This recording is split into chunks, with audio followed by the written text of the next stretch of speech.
Let's finish with visual arts. So that's one of those ones where obviously you've got that very important practical component, but then you've also got the theory. So maybe just split the answer up into those two and talk us through the strategy behind the theory and preparing for that, but then also the practical. I know that's very subjective, but I'm sure students would be keen to hear at least how you timed out your kind of production of the major work there, and then also to hear about your strategies in terms of preparing for the final exam. So yeah, any advice you can provide there? In terms of the practical, I think just start as early as you can because I mean my major work looked completely different at the start to what I ended up submitting.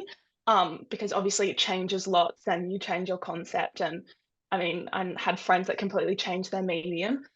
So yeah, I just think starting as early as possible gives you that freedom to make those changes if it's not working out.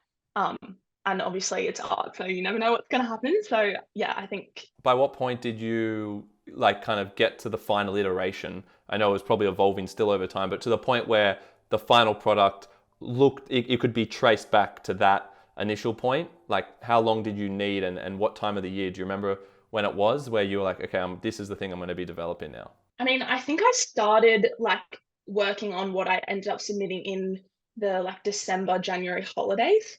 Mhm. Um, because obviously you have term four to kind of experiment. So I think by then you want to really have a good idea of where you're going. I know our teachers really pushed us to try and get it done as early as possible to make those final changes. So yeah, I think that's when I really started getting going. All right, so if you're seeing this now, and this is mid-February when we're filming this, you need to really decide on that if you haven't already. And yeah, take us through the process after you've decided on it. How does that work? Because I'm not familiar with that at all. Like, run me through how that actually works. Do you just go in and is it like one piece that you're working on and you're just getting a teacher to look at it? Like, what are all the elements that are important there up until you submit it? Yeah, I mean, it's very different because obviously there are so many different things you could be doing. But for me, I did a body of work. It was 5 1 meter squared paintings. So like quite a big thing. I started with the plan of only doing three, but I ended up getting them done quite quickly, which meant that I could do the extra two. But yeah, I think just continually chipping away at it. I found it a really good break from studying, like I said, like going away from my desk and just doing something kind of meditative, which was great. And obviously, I'm assuming if you've chosen art, then you enjoy art, I hope.